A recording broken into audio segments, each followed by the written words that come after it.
Que o Senhor abençoe a cada um de vocês. Muito bom estar de volta, estar convosco outra vez em mais um culto, na presença do Senhor, sabendo nós que nós não merecemos nada do que Ele nos tem dado. Mas se é do agrado dEle, se é do agrado de Deus nos ajudar, se é do agrado de Deus abrir nossos olhos para ver, então vamos abrir nossos corações e dar boas-vindas a isto, a vontade do Senhor para nós. Amém?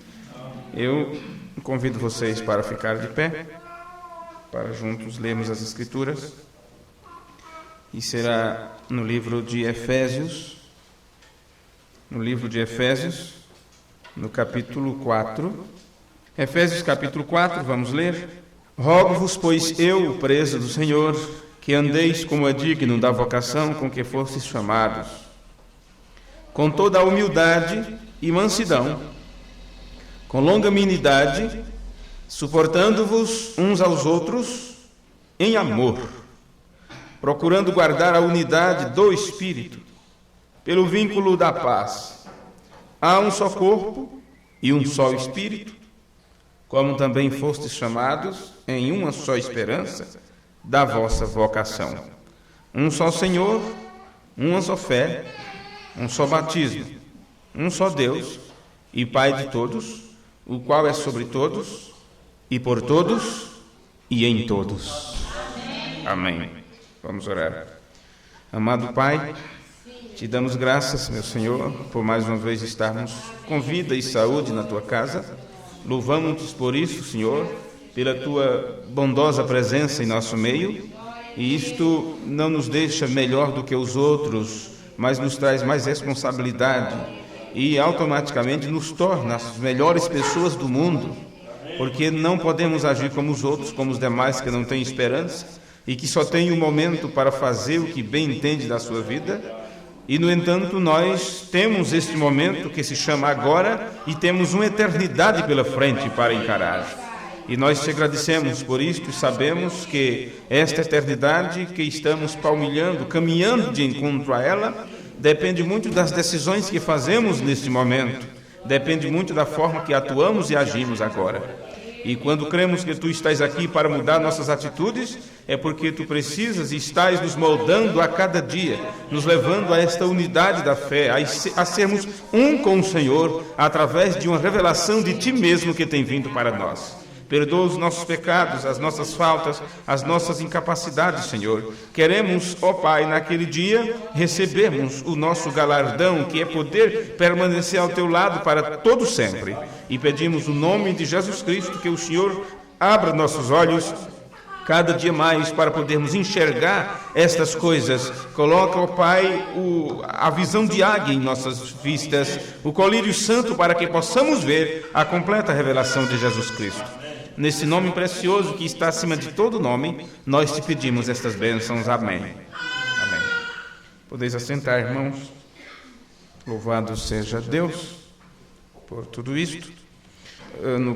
Nós estamos estudando um pouquinho o ministério de Moisés e o de Josué, dentro do livro de Josué e também do livro de Efésios. Aprendemos com o irmão Branham que existe um confronto face a face entre estas duas etapas, e quando chega nos nossos dias, estamos vivendo na era efesiana, e aqueles que poderiam presenciar que tempo estão vivendo é um grupo eleito, predestinado por Deus desde antes da fundação do mundo, e que foram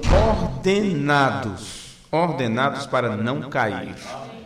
Isto quer dizer, predestinado antes da fundação do mundo, para não tropeçar com seu pé em alguma pedra. Porque na realidade não é você que está caminhando por este caminho, não é você que está se esforçando para chegar no céu. Quem está estabelecido, ou aqueles que encontram a sua posição em Cristo, na palavra, estes não têm por que tropeçar com seus pés em pedra, porque eles não estão às tontas de um lado para o outro como uma cana agitada pelo vento. Estas pessoas ficam firmes na rocha. E se você está firme na rocha, se você está estabelecido na rocha das eras, na pedra, que é a revelação de Jesus Cristo, por que você tropeçaria se você não está caminhando? Então, não é o tempo de estar correndo de um lado para o outro. Aqueles que são estabelecidos na terra da promessa, eles constroem sua casa sobre a rocha. E a Bíblia diz, não serão jamais abalados. Veja que coisa, não serão abalados. Então é importante que compreendamos isto, porque irmão Branham nos ensinou estas coisas. E vocês poderão achar um pouquinho estranho, quem sabe até mesmo cansativo, estudarmos estas questões, esse trajeto do povo de Israel, e não temos culpa nisso. É porque as pessoas, talvez, nós somos mal acostumados, não é? E quiseram trazer para nós todo o conhecimento, toda a revelação, e dos selos e trovões, e isto e aquilo, e as pessoas ficaram, tem mais, e eu preciso voltar a vocês, né? Há muito tempo atrás, voltar à mentalidade de vocês, lá para o comecinho das coisas, porque aquele que veio com o assim diz o Senhor, para nos dirigir, direcionar a palavra, para nos mostrar todo o conselho de Deus, o profeta do Senhor, ele pregou alguns sermões com o título José encontrando seus irmãos. E assim ele nos leva lá para o passado. Porque se você não for lá atrás e ver o encontro de José com seus irmãos, você não saberá o que acontecerá no futuro a respeito do nosso José, o Senhor Jesus Cristo, que José no Antigo Testamento era um tipo. O irmão Branham pregou a mensagem com o título Pela Fé, Moisés. Todo o trabalho de Moisés, desde que ele encontrou a coluna de fogo, ele foi dirigido dali por diante pela fé. Quem poderia garantir a Moisés que ele se sairia bem lá no Egito? Quando ele disse, eu sou pesado de língua, eu não consigo fazer isto, Deus disse, quem fez a língua? Quem fez o homem? Quem colocou as coisas no seu lugar? Quem fez os céus e a terra? Não sou eu, o Senhor? Então Moisés teve que fazer tudo pela fé. Uma confiança íntima com Deus, de que ele não falharia. E a certeza que Moisés tinha que ele não falharia, foi porque Deus deu a certeza que eu estarei contigo. Então, pela fé, Moisés. Este foi um dos títulos que o profeta usou. Um outro sermão, ele intitulou Um Profeta como Moisés. Um profeta como Moisés. E se você sabe a forma que Moisés trabalhou, se colocando à disposição de Deus, então você saberá também a forma que Jesus, o Filho de Deus, trabalhou, se colocando à disposição de Deus. E aí você saberá também como no tempo do fim, o último profeta enviado aos gentios trabalharia, ou Deus trabalharia através dele. Por isso o título, Um Profeta como Moisés. Então o irmão Branham entra em alguns detalhes na vida do povo de Israel, que nós precisamos entender, aprender sobre aquilo, caso contrário você não sabe qual é o seu papel hoje. E um dos seus sermões ele intitulou Israel no Egito.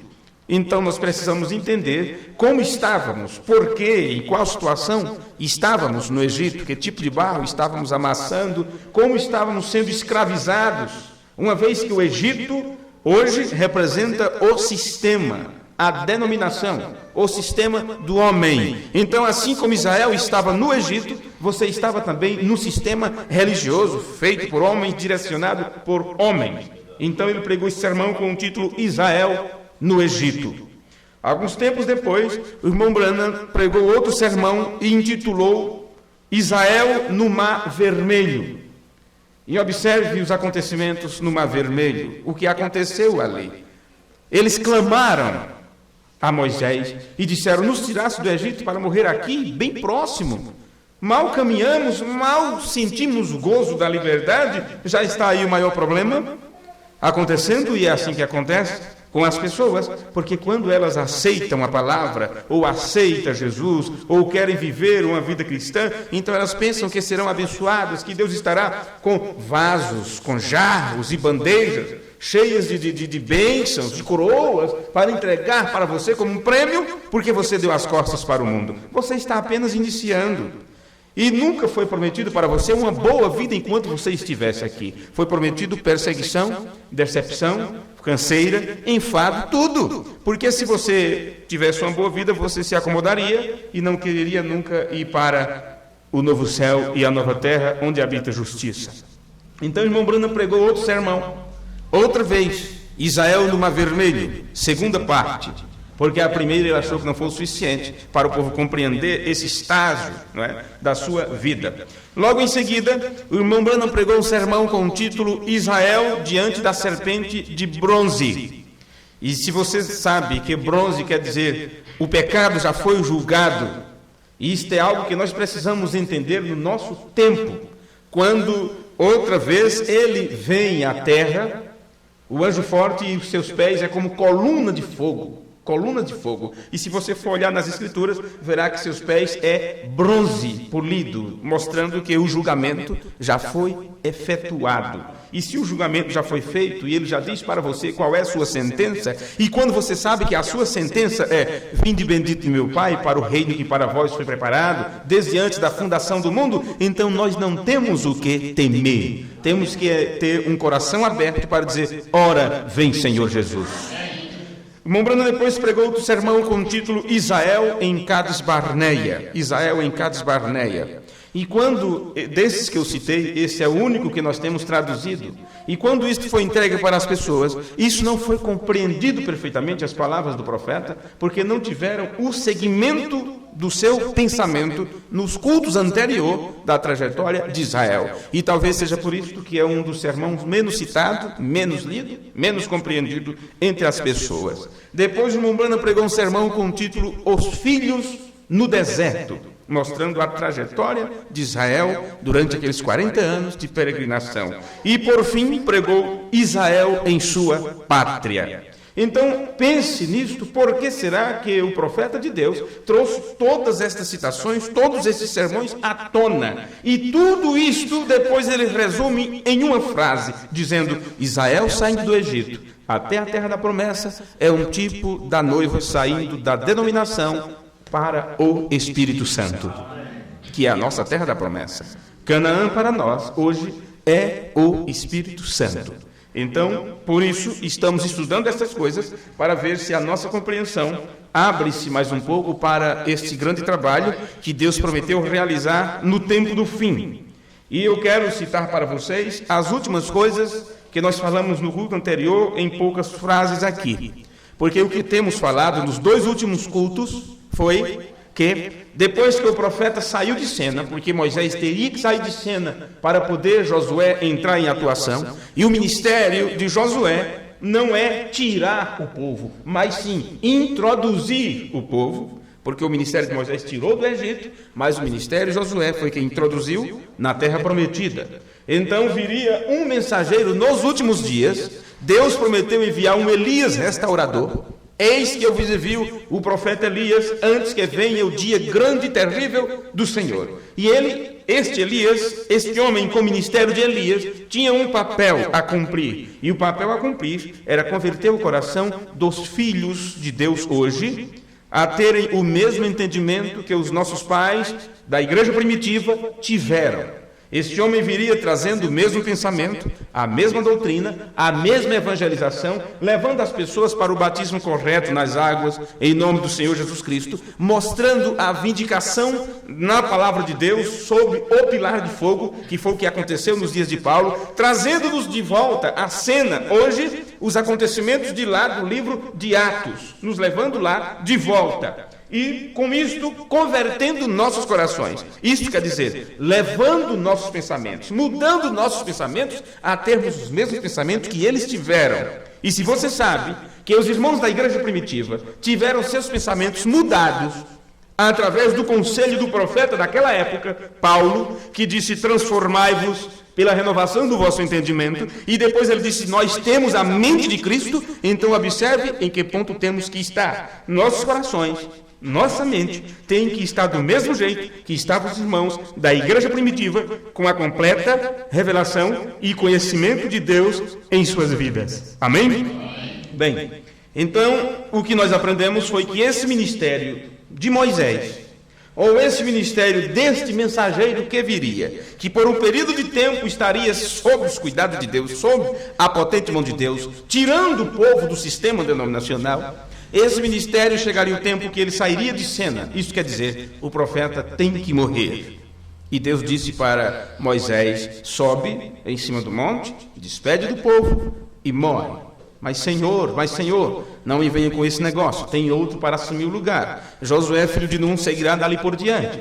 Então, depois da partida de Moisés, Deus levantou Josué, animou ele e disse, levanta-te, que em outras palavras, entra em cena, mostra a capacidade com a qual eu te dotei, e atravessa com esse pessoal, atravessa ele pelo Jordão e leva-o para o outro lado. Então, este é o ministério do líder do último dia. Depois da partida do mensageiro de Deus para o tempo do fim, há o ministério Josué, que viria para dirigir a igreja. Este ministério de Josué não é o ministério de um homem, não é um grande grupo, não é um companheirismo, não são líderes religiosos, nada disso. Este ministério, Josué, é o ministério do Espírito Santo. E por que está tão arraigado no livro de Efésios?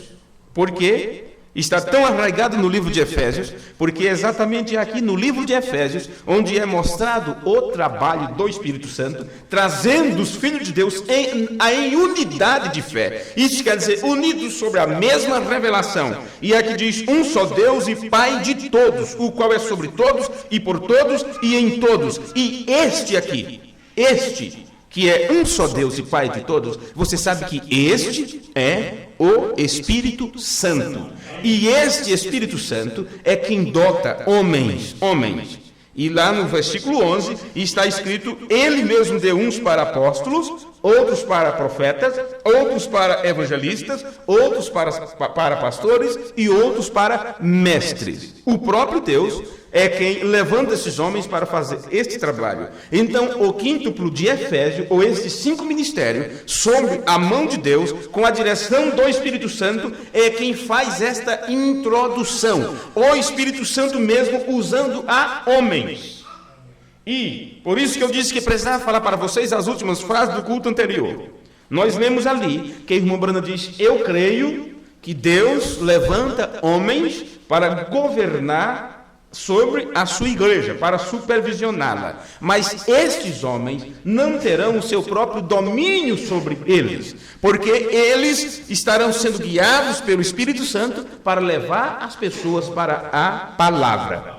Qualquer coisa fora disso é o homem dirigindo e não o Espírito Santo. Então eu quero citar para vocês como foi as palavras do mensageiro de Deus. No livro das Eras, parágrafo 91.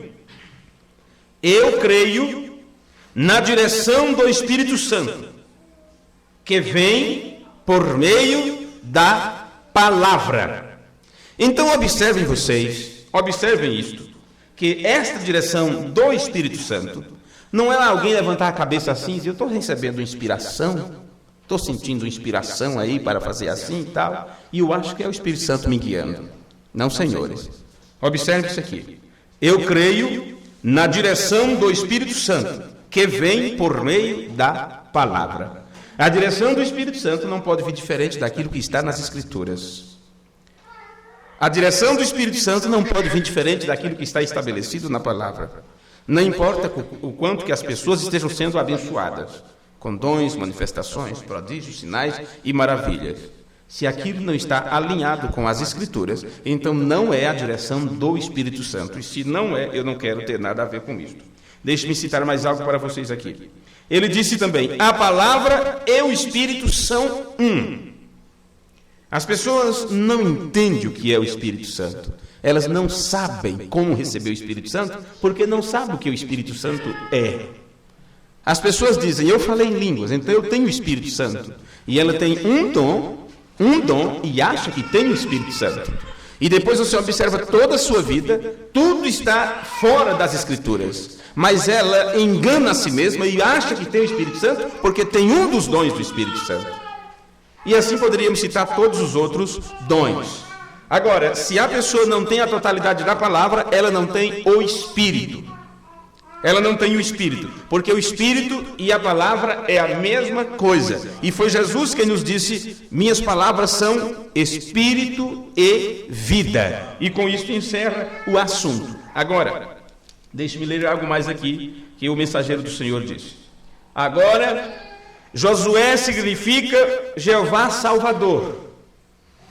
E ele representa, estamos tratando de representação, de tipos, fazendo comparações aqui. E foi o que Jesus fez durante o tempo de seu ministério.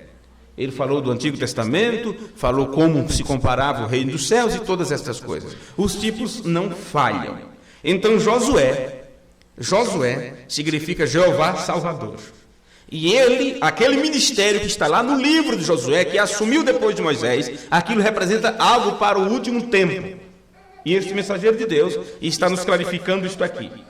Agora Josué significa Jeová Salvador, e ele representa o líder do tempo do fim que virá para a igreja. Então, se vocês observarem bem isto aqui, e se amanhã ou depois eu perguntar isso para vocês, eu vou querer resposta.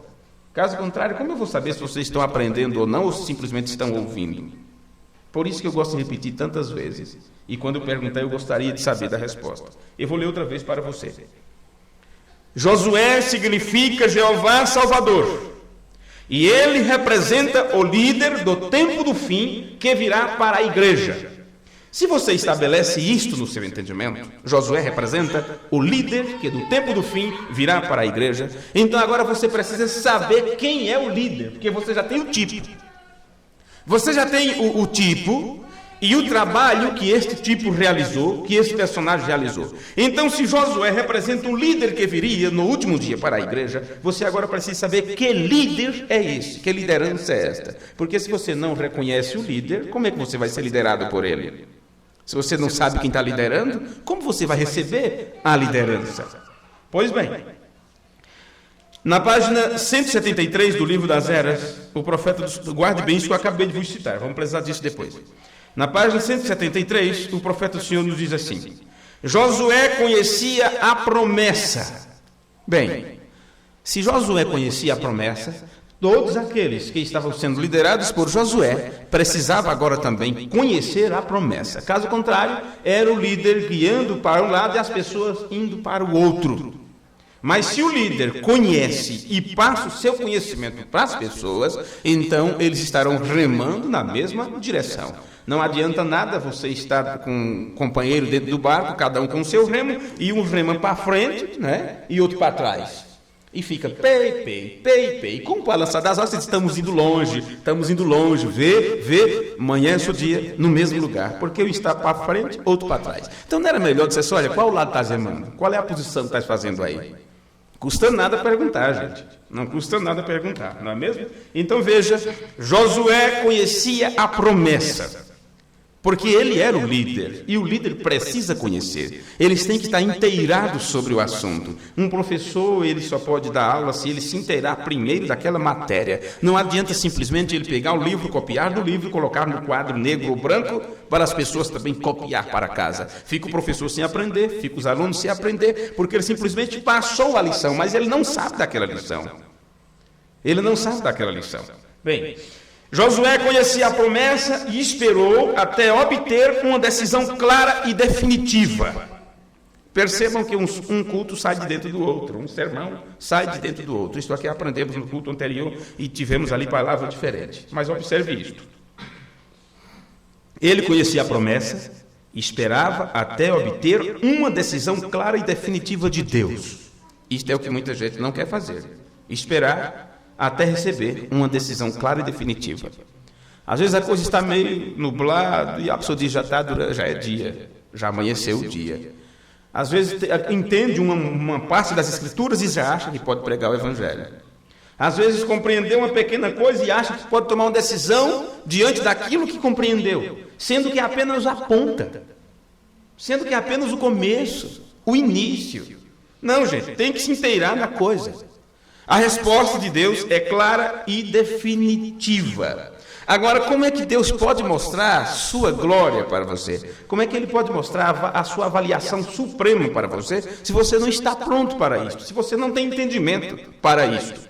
Por isso, o vereda do justo é como a luz da aurora, ela vai brilhando, vai brilhando, vai brilhando, até que se torna dia perfeito. Agora, se temos chegado ao tempo do dia perfeito, porque quando foi o tempo do entardecer? Que no tempo do entardecer haveria luz. Mas nunca sairemos do tempo do entardecer? Será que nunca chegaremos a dia perfeito? Então são coisas que temos que meditar cada vez mais sobre esses assuntos. Você tem que esperar uma decisão clara e definitiva de Deus. Deus podia confiar em Josué, não nos demais. E por que Deus podia confiar em Josué e não nas outras pessoas? Porque ele conhecia a promessa e ele esperava a decisão definitiva. Os outros procuravam aventurar sem autoridade, e quando isto faz, você está presumindo. Está presumindo, eu acho, eu acredito que seja, eu creio que é assim, talvez seja desse jeito. Aquilo é presumir, significa avançar sem autoridade. Não, eu acho que ele é uma boa pessoa. Mas você conhece a família, você conhece o comportamento do moço, você conhece a índole, né? Conhece os seus antecedentes? Conhece os seus antecedentes? Conhece como é que ele trata o pai, a mãe? Mas ele é uma boa pessoa, minhas amigas dizem que ele é... E tá. Vai, enfrenta. Daqui a pouco aquele anjinho se torna um monstro, não é? Se torna um demônio dentro de casa. E você diz, se eu soubesse, se tivesse me avisado, se eu tivesse conhecido mais. O que é que faltou para conhecer? Não é? O que faltou para conhecer? Mas ela é uma boa moça, e é bonita, e aquilo, e aquilo outro, e tal. Em frente para você ver depois. Em frente para você ver depois. Por isso, todo cuidado é pouco. Todo cuidado é pouco. Não é? Porque senão você pagará um preço muito alto. E depois vai pensar, por quê? O que é que eu fiz de errado? Onde falhei? O que é que eu fiz? Joguei pedra na cruz? Fez pior do que isso. Fez pior do que isso. Não é? Pois bem, Deus podia confiar em Josué, não nos demais. E aqui vem uma sentença que isso não me deixa meio, nem sei como falar. Observe. Deus podia confiar em Josué, mas não nos outros. E o irmão Brando diz assim, olha, assim se repetirá neste último dia. Haverá aqueles a quem Deus vai confiar, nos outros não. Veja isto. Assim se repetirá nestes últimos dias o mesmo problema. Mesma coisa. Os problemas que aconteceram lá, acontecem do lado de cá. E o irmão Brando diz, as mesmas exigências. Os mesmos problemas, as mesmas exigências. Eles passaram as dificuldades lá, são as mesmas que nós passamos aqui. Porque os espíritos não morrem, de forma nenhuma.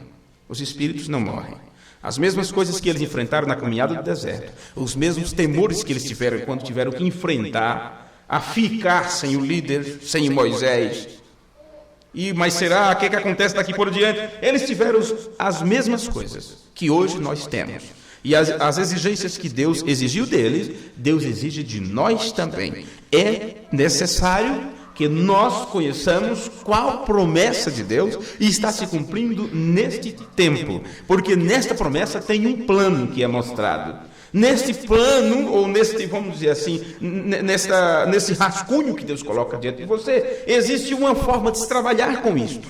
E você tem que compreender isto, caso contrário, estará andando fora do passo, achando que está arrasando, achando que está fazendo muito bonito e totalmente ao contrário do plano de Deus. Bem, se você percebe agora o que é o líder do último dia, que é representado no Antigo Testamento por Josué, e como aquele líder trabalhou, mostrando como esse trabalharia, o ministério que aquele realizou, que foi fazer o povo cruzar o Jordão. Talvez daqui a 20 cultos sobre esse tema é que nós vamos mostrar como é que eles passaram no Jordão, né? Se bem que você for ler no Antigo Testamento e olhar, mas você precisa saber isso nos nossos dias, o que acontece. E bem, então aquele líder teve que pegar as pessoas e incitar todos eles para que eles cruzassem o Jordão. A terra prometida estava do outro lado. Passaram 40 anos sonhando com aquilo. E a última fase era esta: cruzar o Jordão. É simples, sai do outro lado, um pula do outro lado. Mas e o significado daquilo? Cruzar o Jordão quer dizer fazer morrer a si mesmo. É morte. Cruzar Jordão é morte. E você tem que morrer. Paulo passou pelo Jordão e ele disse: eu estou morto e a minha vida está escondida com Cristo em Deus.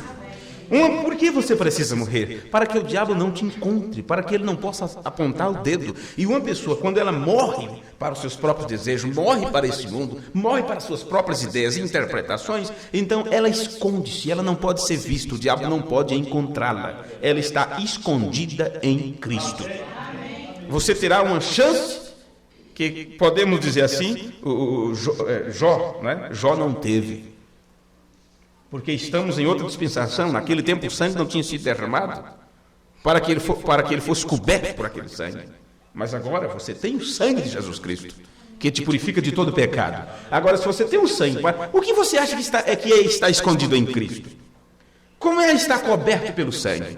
Olha, se o sangue de Jesus Cristo nos purifica de todo pecado, como pode o diabo te acusar? Como pode o diabo mostrar mancha em você? Para começar, você é crente. Você não descrê da palavra. Então aquilo que a palavra exige de você, você procura cumprir. O diabo procura por todo lado e diz: eu não posso pegar esta pessoa. Então isso quer dizer, ele não pode te ver, porque a sua vida estará sendo direcionada pelo Espírito Santo, e o Espírito Santo te leva à palavra. Então você cumpre a palavra, você se torna parte da palavra. Quando você quebranta a palavra, quando você quebranta os mandamentos de Deus, então isso quer dizer que você se deixou se ver, você saiu debaixo, você saiu dos cuidados de Deus.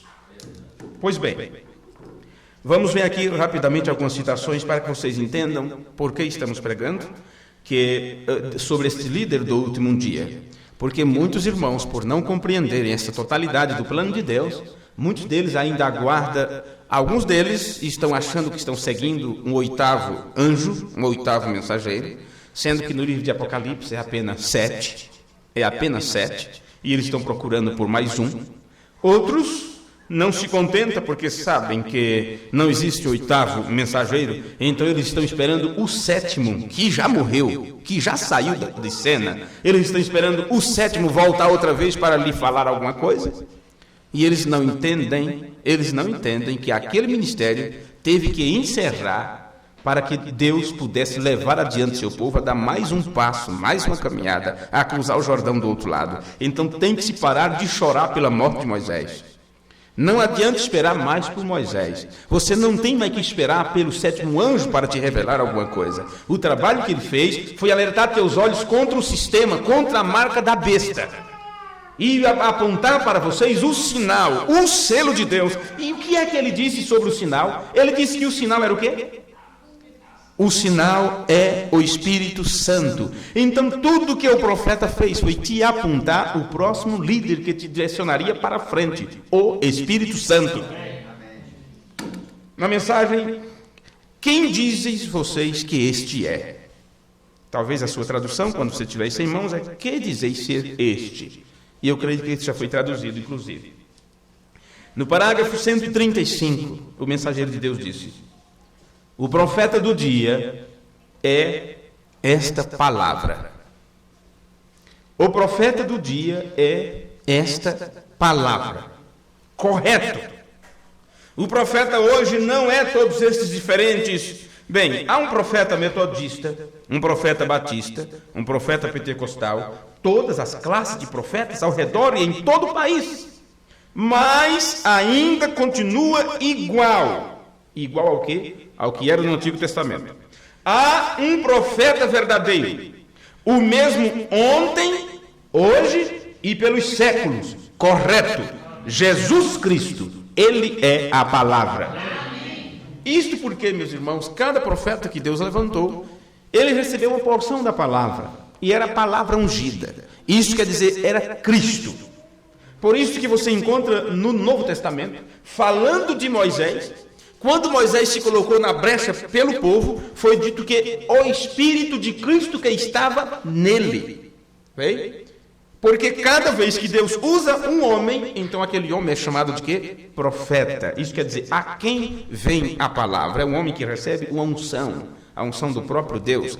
O assim do Senhor vem a ele. Mas o profeta mesmo é o próprio Deus. Deus é o ser profético. Então, quando Deus levanta um homem e usa aquela carne, aquele homem é chamado de filho do homem. E se você olhar nas Escrituras, todas as vezes que os profetas tiveram visões sobre Deus e sobre o trono da majestade divina, eles sempre falaram sobre um semelhante ao Filho do homem. Um semelhante ao Filho do homem. Pois bem, quando a unção daquele está sobre um homem, então ele é chamado Filho do homem, profetiza. Em outras palavras, tu tem então minha voz, eu falo através de tuas cordas vocais. E quando aquele homem fala, ele diz, assim diz o Senhor.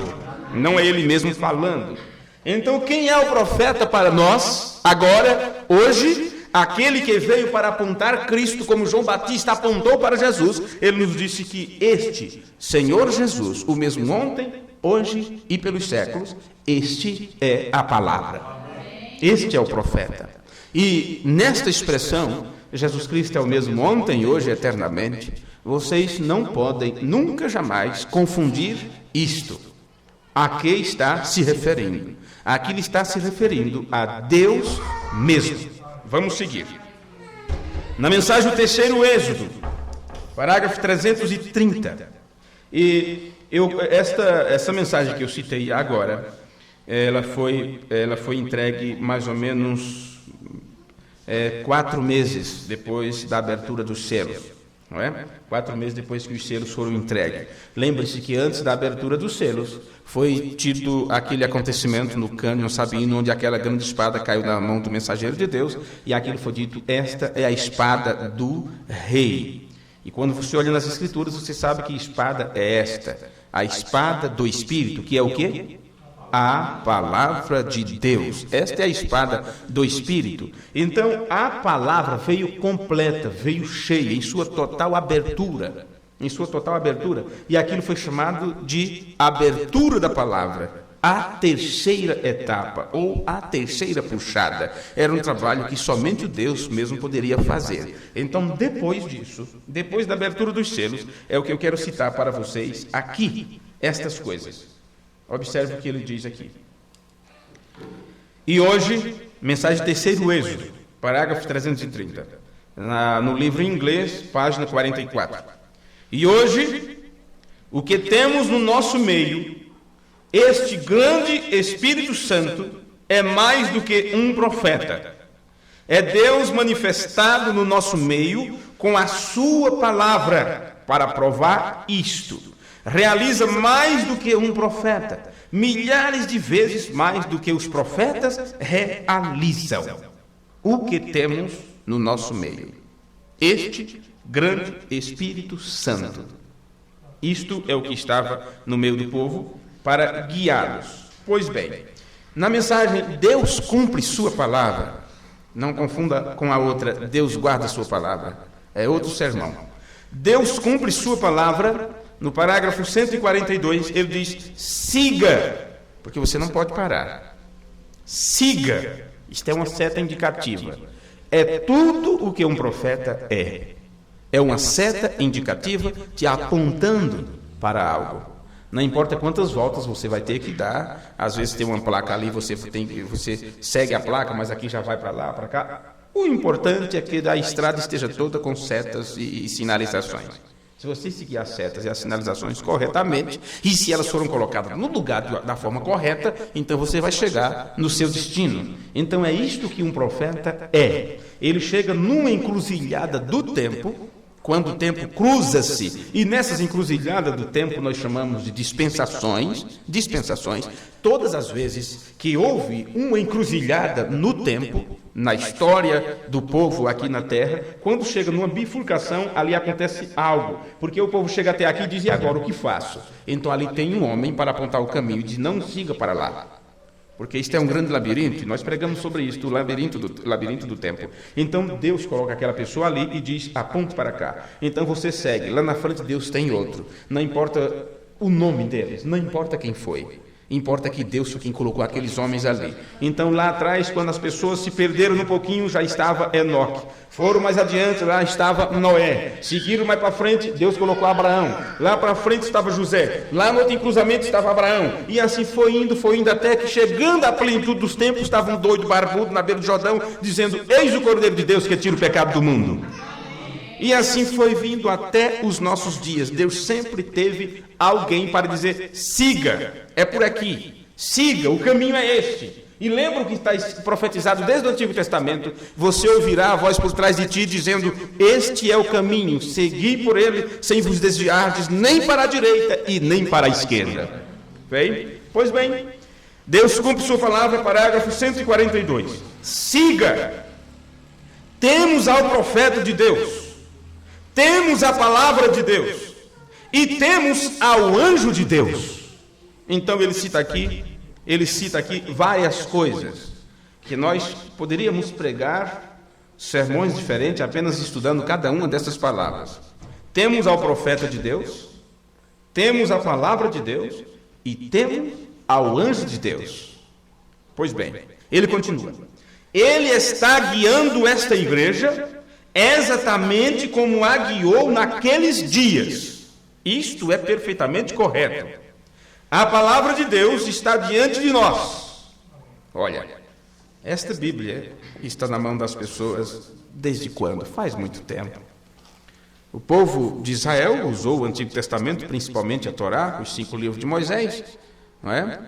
Gênesis, Êxodo, Levítico, Número, Deuteronômio e tal, e depois os escritos de Josué, e com o passar do tempo foi se acrescentando os livros dos reis, das crônicas e tudo mais, o livro dos profetas maiores e menores, e eles tinham a Bíblia naquele tempo, e Jesus citou aquilo como a Escritura, e disse: errai por não conhecer as Escrituras. Era o Antigo Testamento que eles tinham.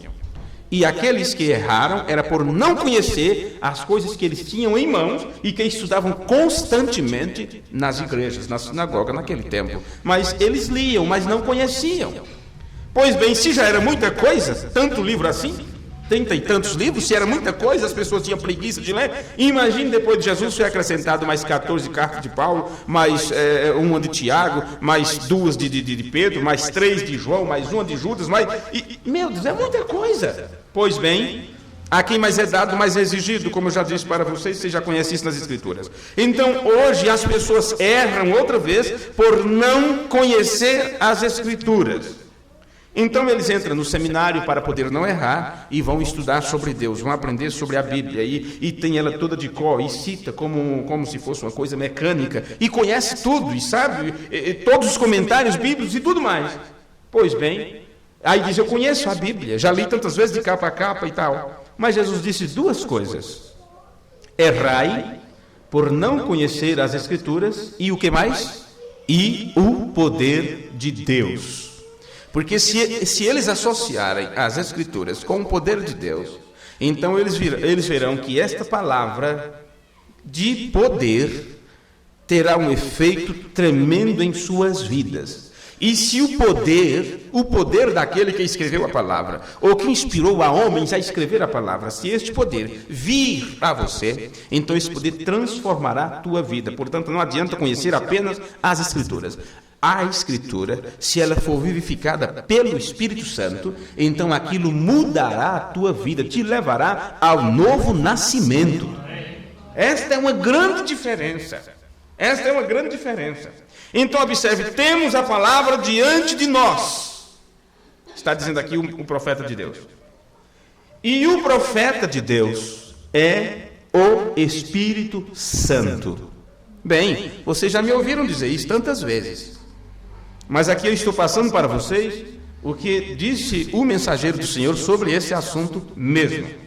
A palavra de Deus está diante de nós e o profeta de Deus é o Espírito Santo. Este aqui é o profeta de Deus para nós hoje. O anjo de Deus está guiando a igreja. Nós estamos nos movendo com uma coluna de fogo. Porque o que é isto? É a caminhada de Israel, debaixo do pilar de fogo. De noite, coluna de fogo. Durante o dia, uma coluna de nuvem. E eles foram guiados assim. Então, a mesma coisa hoje, olha. Nós estamos nos movendo com a coluna de fogo. na glória de Deus, juntamente sentados em lugares celestiais em Cristo Jesus. Agora somos filhos de Deus. O importante é que ele citou aqui as Escrituras, encaixando com este pensamento de estar sendo guiado pelo pilar de fogo. Veja, observe isto aqui. Nós estamos nos movendo com a coluna de fogo, na glória de Deus, juntamente sentados em lugares celestiais em Cristo Jesus, e agora somos filhos de Deus. Isto ele está citando Paulo agora. Somente os filhos de Deus podem ser guiados por Deus. Somente os filhos de Deus podem receber a liderança da coluna de fogo. Somente os filhos de Deus podem receber o toque do Espírito Santo. Porque o toque do Espírito Santo pode não ser muito suave, viu? O toque do Espírito Santo pode ser para te levar à cruz, pode ser para te levar ao matadouro, pode ser para te levar para a vergonha, para o escárnio, para a perseguição. Então isso é somente para filhos obedientes. Filhos obedientes, pessoas que querem obedecer, porque aqueles que não são filhos não são guiados por Deus. Eles não querem receber a liderança, eles querem liderar a si mesmos. Então, continuando, agora somos filhos de Deus, e a grande revelação da palavra, o Espírito Santo penetrando nos corações e tirando das árvores de salvação uma vida pia. E o que é uma vida pia? Ele continua dizendo: amor, amor. Observe até que ponto você está disposto a amar. Se você não tiver capacidade de amar o maior dos seus inimigos, você não pode ostentar o nome de cristão.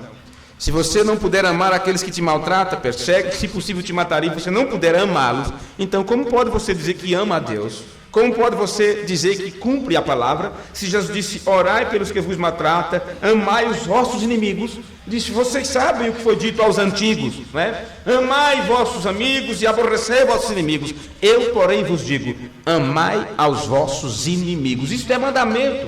Então disso se trata amor, gozo, paz, sofrimento, bondade, mansidão, paciência. Tudo isto é para aqueles que são filhos de Deus e que têm recebido o direcionamento do pilar de fogo. Aqueles que têm a palavra diante de si e que sabem que o Espírito Santo é o profeta. Você sabe que não havendo profecia, o povo se corrompe. Por isso o próprio Deus é quem assegura para que sua igreja não seja corrompida. Por isso foi predito que viria uma era efesiana e que a noiva que viveria neste tempo estava ordenada para não cair. Por que não cai? Porque o próprio Deus vem para sustentar e assegurar isto, que esta igreja do último dia não caia. Então ele mesmo vem, o profeta, o próprio Deus vem para que você não se corrompa com as coisas desta vida, com as coisas do mundo. Pois bem, para que vocês compreendam que o profeta do Senhor, até encerrar seu ministério, ele estava cumprindo o seu papel, apontando o próximo que viria.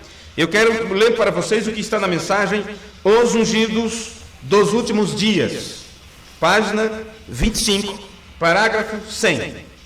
Ele continua: o Espírito Santo é o profeta desta hora. Já não seria mais da era de Laodiceia, porque para a era de Laodiceia nós tínhamos o quê? Nós tínhamos o sétimo anjo. Nós tínhamos um homem com o ministério tirando o povo da denominação. Mas, encerrando-se Laodiceia, quando aqueles que pertenceriam a uma era efesiana, que é chamada a era da noiva, a era do olho, a era do grão, a era do ouro, a era da palavra, a era da manifestação dos filhos de Deus, para esta hora, então teríamos o próprio Espírito Santo na liderança.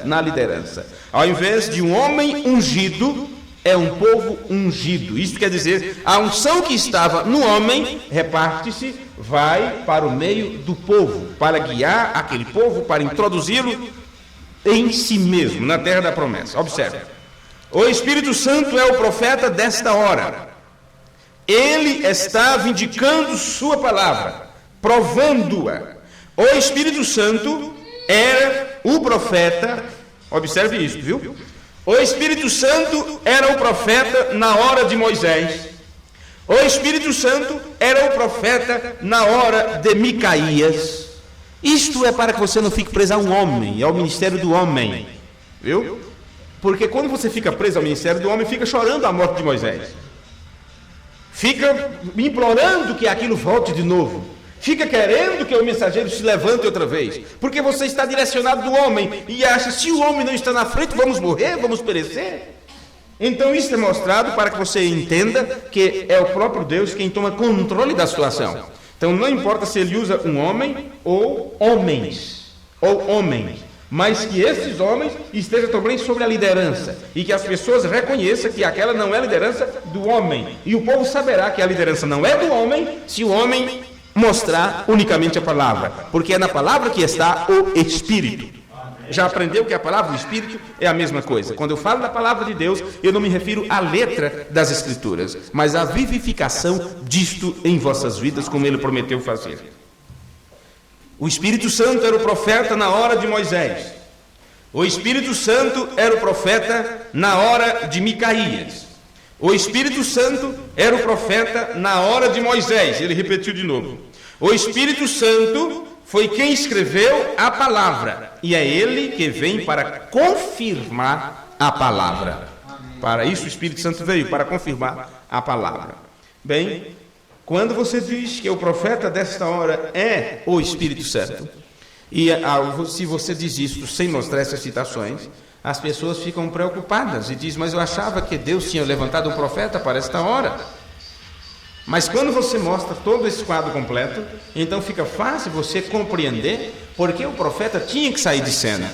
Porque se Deus não tivesse tirado o profeta de cena, as pessoas iriam fazer a mesma coisa que fizeram com a estátua de Aparecida, iam fazer a mesma coisa que fizeram com a estátua do Padre Cícero, iam raspar a estátua como fazem com a estátua de Frei Damião.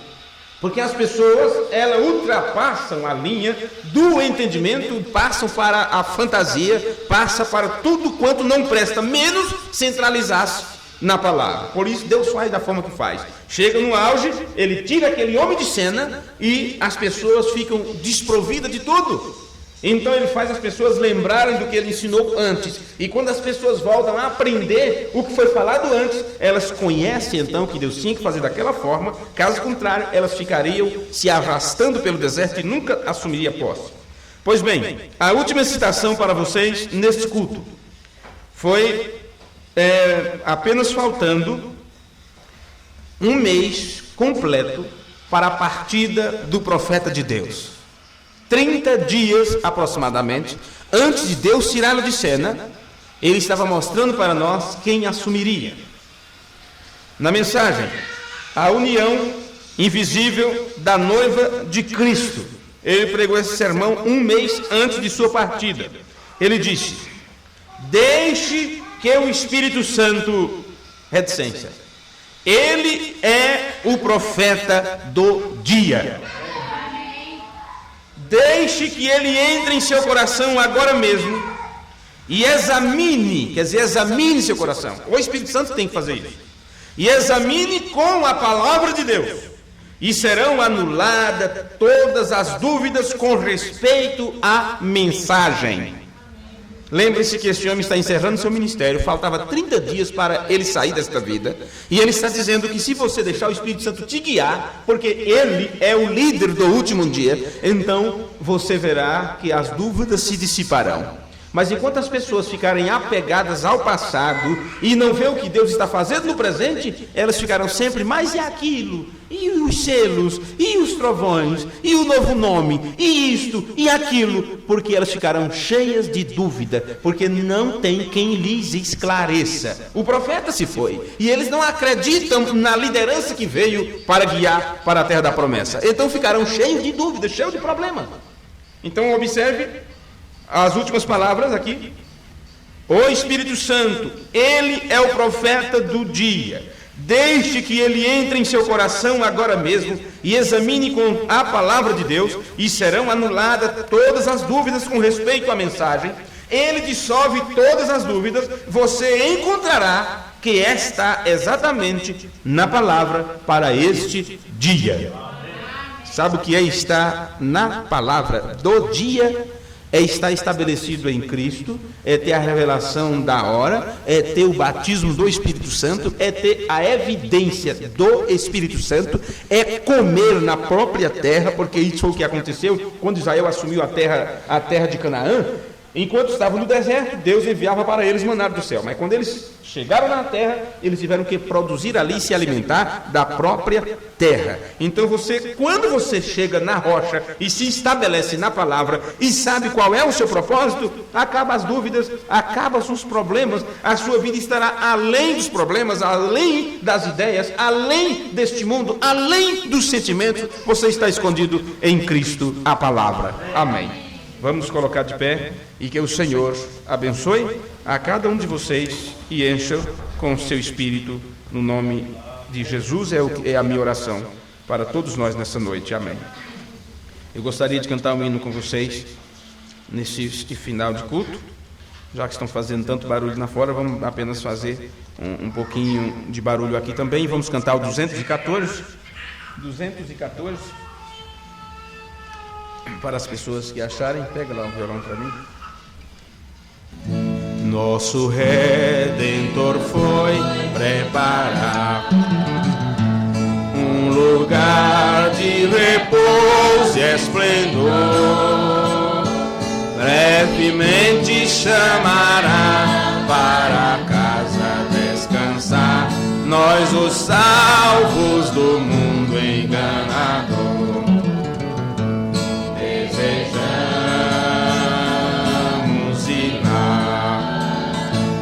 Desejamos ir lá, que alegria será quando nós nos encontrarmos lá. Nesta terra tesouros não há que nos possam aqui segurar. Desejamos ir ao céu, onde Cristo já está, ao lugar onde iremos descansar. Desejamos ir lá, desejamos ir lá, que alegria será